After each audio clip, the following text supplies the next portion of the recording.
So, ito na pala yung paglagay ng lukewarm water. Pinaghalo ko na yung tubig at gatas.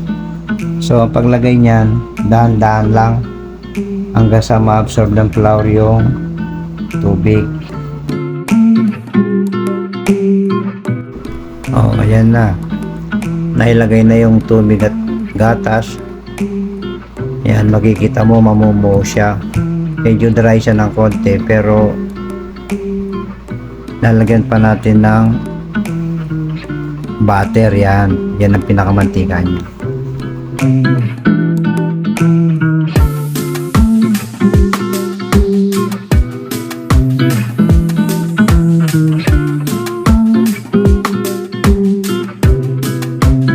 Okay, ang pagmasa niya at least 15 minutes para maging pino yung kanyang masa.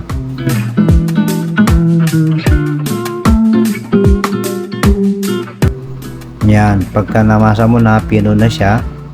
So, puportionin mo ng dalawa kasi ang dough na to maraming pagkagamitan, marami kang pwedeng gawin.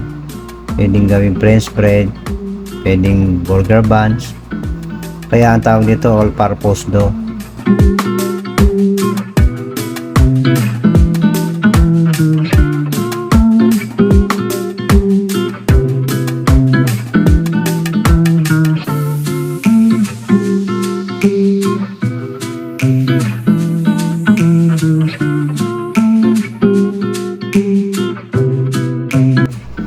Yan, babastunin ko na yan, tapos gagawin ko na siya ng burger buns. Kung makikita mo, kamay lang ang ginagamit ko kasi matatansya ko yung laki ng burger buns kung ilang grams.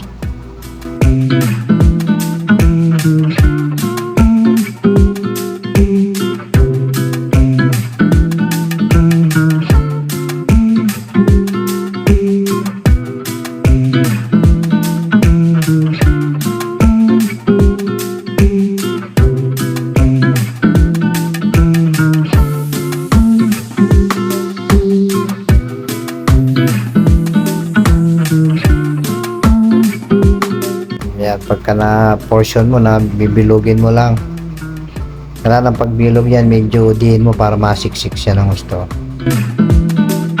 Medyo diin mo ng konti para lumapad at isaw-saw mo siya sa sesame seed. Ulit-ulitin mo lang hanggang sa matapos siya.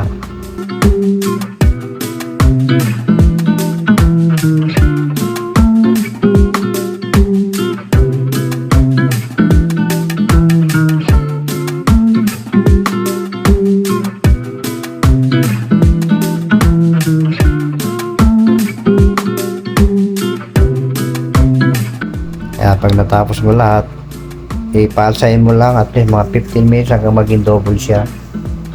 Pagka umasa na, yan, pasok mo na siya sa oven. At least 180 degrees Celsius ang kanyang init. Ayan, ito na.